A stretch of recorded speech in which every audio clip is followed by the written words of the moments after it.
Hello, beautiful souls. Excuse me. I was talking before about suffering.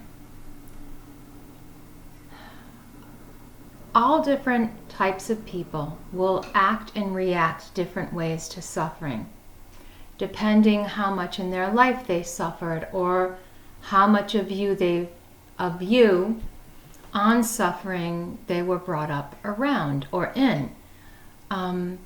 Some people have a whole culture of abuse in their whole community or church or whatever. And whether it be a gang, or a group where suffering is considered almost sacred, but it's not for the leader of the cult or leader of the gang, or you know what I'm saying? So how people act when they've suffered a ton will be totally different for everybody. I spent most of my life in some kind of suffering, whether that was caused by others or it was mental or it was physical from disease. And I'm not saying I didn't bring anything upon me, because that's not what this video is about. So it's a vlog. It's not here or there. We all know that we cause our suffering in some way, even if it's by choosing to come here. So to me, that's moot. On with the next thing. I'm not New Age. So people observe who you are in public and who they meet. And they tend to completely eschew reality around you, whether they like you or they don't like you, or they think you're too rich, too white, too poor, they have a star upon theirs, you don't, and that's metaphorical, meaning that you could think the same thing of them, or they could be beneath you, but they just think they're above you. And if you go through a lot of suffering and you realize that it is your culture and the cults of life that you've been in, you should be exiting them and finding your center and your truth. I think for some people, they really think like staying in the gang or staying in the abusive church or staying in an abusive situation, whatever it is how they're going to climb to the top. And they do that. And it's rare that most get there, but they do that. They're climbing to the top ass backwards, we'll say. And some people suffer their whole life and they just completely, no matter how much they face, they refuse, that they're never going to give up, because they're not going to come and become like the people that they have met who give up. And so those types of people are not people who enjoy suffering, or, they're so in their pity, or they're so in their vanity, or whatever you like to call that when you're accusing somebody else of shit you don't know and could never know.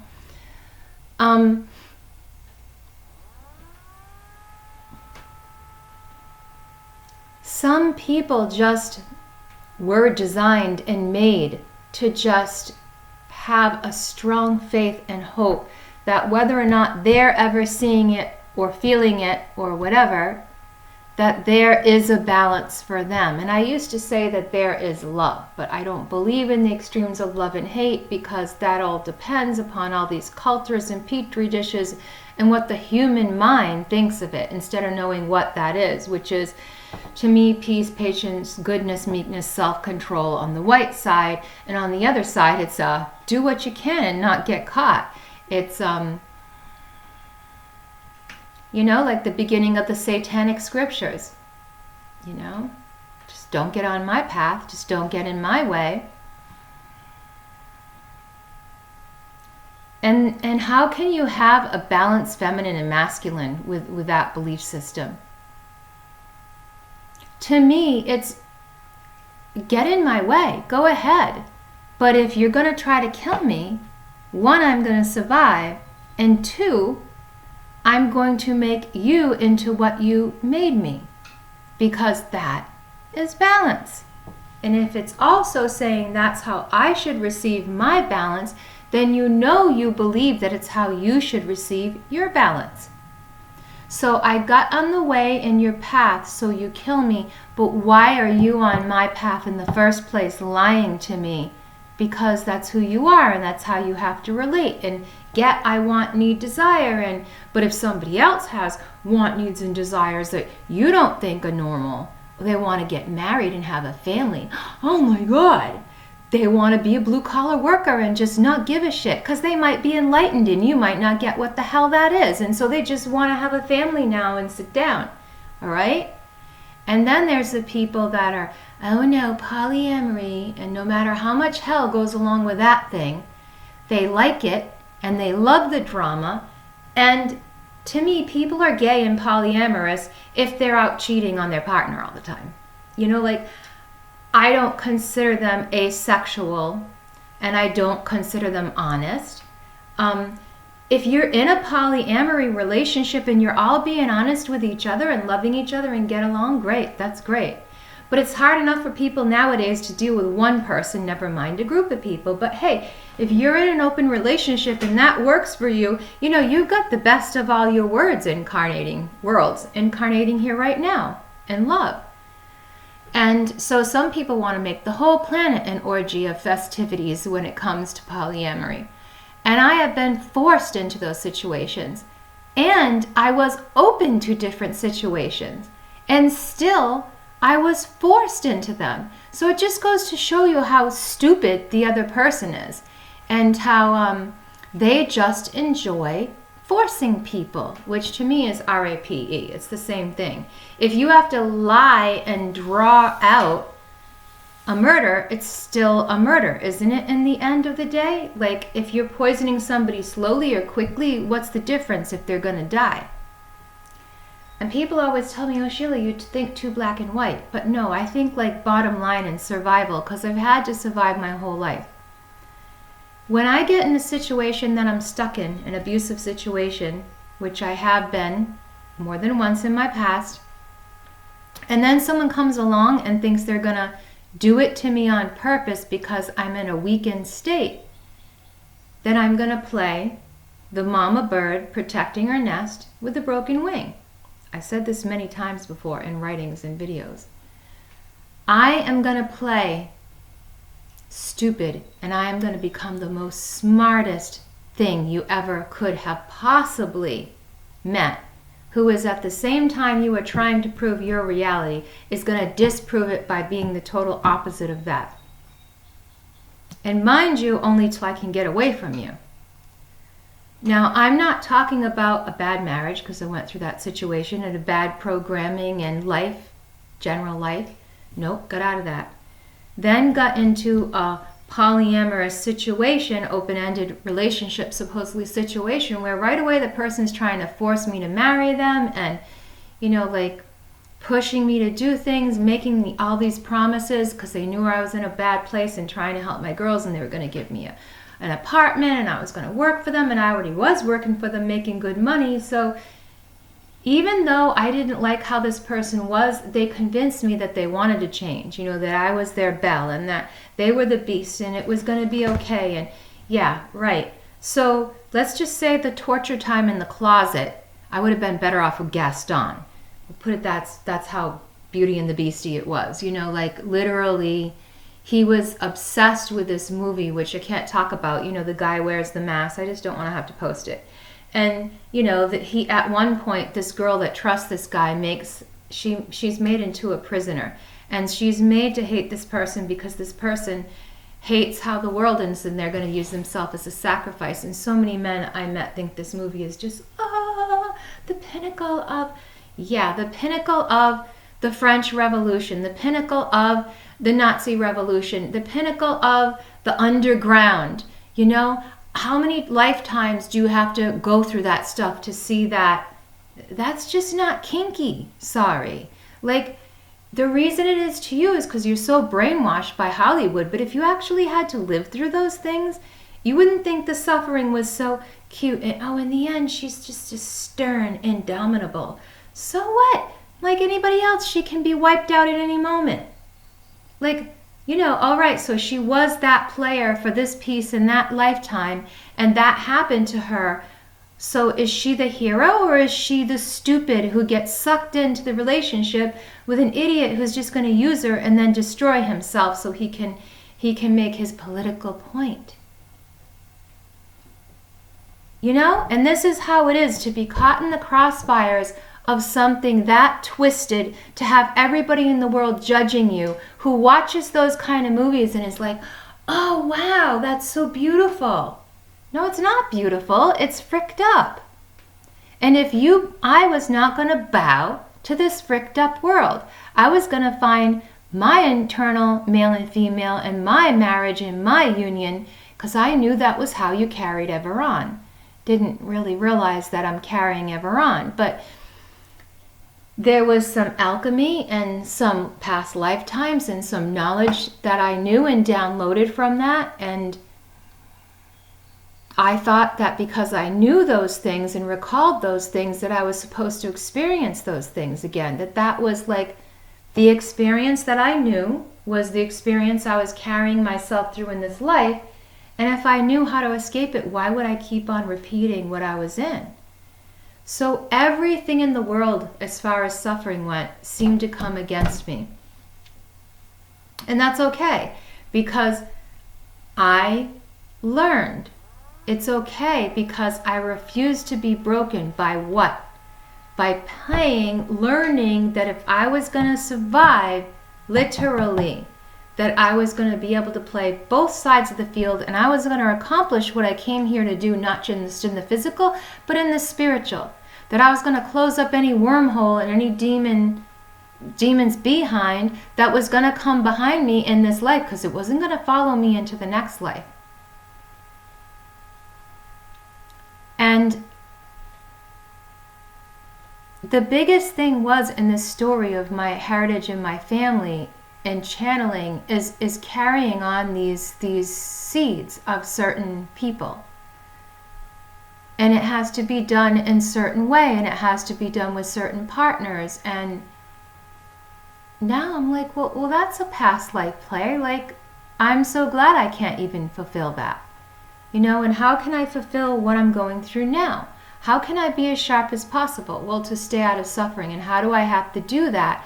But by being an anarchist, thinking outside the box, not thinking that the left, right, and lefts are wrong and I'm going to incur karma. That's another loop that Brahma puts you under before you are able to escape the matrix, because it's this good, bad, good, bad, good, bad thing. Now, I'm not talking about go out there and get arrested and do stupid stuff because there's no law. There's a natural law, and you better know it. There's a cosmic law, and you better know it, and you better not exceed it. That is karma. Karma isn't here. The little stuff happening. Oh, I stole someone's cigarette. I took a magazine out of an office. That's like, come on. That's like so right-winged, it's left, because you will go that way. Karma is about if you can break above the natural order of things in your picture frame that you're living under in this Brahmic created reality. You can't believe in karma. You can't do that. But if you're here believing in karma and it's your belief system, you have to do that, or you have to exceed a place in your development where it no longer exists. And I've spoken about this before. I might have taken that down, may put it back up, because it was deep and I was angry, and so I took a lot of my old stuff down because I was angry. And now I just don't care. I laugh. Like, this is one thing I learned through all the crafts, all the study, all the religions, all the suffering I've been through, is you got to learn to laugh, even at the worst possible times. That was how my daughter and I kept each other alive. We would just go out and know we were going to get burnt by my people, the relatives, that we might lose our home. We might make really rotten friends, and we did all the above, and may have to live in our car, did that. We were going to push beyond and never give up. And there, in some senses, I know mentally my daughter's given up in places, but then it's my place as the higher currency the energetic power that knows how to harness more things and heal myself, it's my place to be the example of that, because I only have enough energy to do that for me. And that's not selfish. I came here to break free from this cycle. And what am I doing to pay for this? I have suffered until I pushed myself to share my life and things with. And having gone through that, I just learned way more. So all the things that tried to suppress me along the way, I was able to break through. And if you don't break through levels on the pyramid, even promises past tense, present tense, lifetimes, if you don't break through those and know you screwed up and just accept that and love yourself, or know how to delete a contract, you're not going to be able to carry on. And I was told by the last person I was with, who was still sort of in and out of my life, the cult group person, their dad was so, Rosicrucian in some ways, and the Luciferian in some ways, so screwed up on the other side in other ways, told me, we don't tell anybody what's going on, don't tell anybody. Well, sorry, that's someone who's not awake, because they're not seeing that they're a tool of Brahma, that I am escaping the matrix, and they are Brahma getting in my way. They are the pirates getting in the way. They are just shit getting in my way. And so the anarchy isn't about rebellion, because that's what they expect and want. It's what all these entities and deities think. You're either going to go super religious, or you're going to give up, or you're going to turn into some fear or something, and you're going to shut up and you're not going to tell on the storyline here. But that's being revealed everywhere in some screwed up sort of ways, but it is like past secrets. But what's the biggest secret? It's you. What's the biggest thing here about finding your own way? Because sooner or later you're going to not live in this body anymore. So instead of looking at the outside and the causation and all the things that are going on, you start to look within your heart and your soul. And for me, it led me full circle back into natural law and cosmic law, or supernatural law, which also led me back into the Netter, not as Netter are Egyptian gods, but not as gods, as the elementals, which I know also are spiritual living things. As someone who does a little shamanistic, ritualistic things that are from my antiquated past, and I recall them and I do them, as I do that, it makes me recall more things.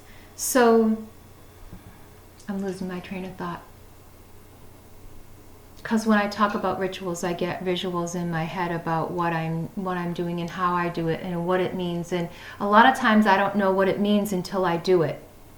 So in this way, what I was saying before, but in this way here, I believe I'm here to reveal things. And I thought it was not just doing this, but speaking out. No, it's to do rituals on the land with certain people and guide them in that direction. That doesn't mean I'll stay there. I'll always be there for myself, whether, no matter what that ritual is. Excuse me, I am going to walk you down the hall and plug up because I am losing power here too quick. So anyways, when I do ritual, it helps me to recall my past and my ancestors' past, which is my past. They're not separate from mine. It helps me work with the naga and the trees, or the tree spirits, which some people say, depending on the stories, I always say take all the stories and put them together, because funny enough, that's how you find the answers, because within all the storylines and scriptures and scripts are hidden truths about how it all blends together. Some people think trees are aliens, And sometimes that aliens are trees, or that they're all connected. Well, we're all connected, so what does it matter what they are? And that spirit is in all of us, Naga or no, because, those things are in us. Like 2,000 years ago, and I thought this before as a child, and then the whole timeline with evolution and the earth being ancient and the Christian belief system of 12,000 years, I was taught. Some people said it was 6,500. But the storylines started to not make sense the more things were dug up from the earth and things were revealed. And so the simple thing with Christianity is just epochs, and it's also a story on repeat and through all the cycles of the scripts. So take them all, put them all together. What are they? They're you. They're you experiencing this here and now. And it's on repeat. So find your archetypes, as I said before, the characters that you most, in that moment, you most can use, because it's real energy. It really is real energy.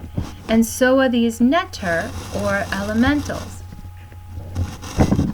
Because we have the basic elements. We have the Trinity, then we have basic elements, we have the wheel. And all of these things are all interrelated. They're just people saying them different ways, and knowledge that was lost, and knowledge that was once all the same thing. So the elementals are demigods in their own way, and you can work with them. Same as tree spirits, same as Naga, what some people call them. Some people call them the green man, or fawns, or, it depends what religion you're following in these yin-yang polarities of the religions that families just make up here, esoteric or witchcrafty families, or families with a lot of money, and it just trickles down to all these other belief systems over time. And I'm not saying stories aren't real, like that Shiva wasn't real or that Jesus wasn't real, because I've said it before, I believe that all stories are based here are us interacting with the macro in astrology, and the patterns put forth by original creator, that pattern out here repeatedly. So what does that all got to do with suffering? Is that you can rise above suffering. And I've lived in my heart space like so much that I didn't feel any suffering around me. It was like, yes, it was happening. Yes, I would cry if something hurt, or feel bad for somebody. But I had such a deep well of peace that I just wanted to show the world. And I thought, I'm going to bring this back to this cult, because I know I'm supposed to do it. Because myself and I, and the storyline and the beings I was working with before, external to myself, had something to teach me, and I had to carry that out. And whether you believe that's true or not is up to you. But I need to see certain things to evolve into what I'm supposed to, and share this now, and share ceremony. More than anything, I don't want to be with people when I ceremony. I just want to work with the land, because it has all the answers. It's been here and it hasn't forgotten. We have. So like sometimes my daughter is with me when I do this, and I'll get on and talk about this, maybe share what I channel. And a lot of times my talks are things that I've channeled. So if you're suffering, I'm going to make another video, I'm going to stop. If you're suffering a lot, what does it mean?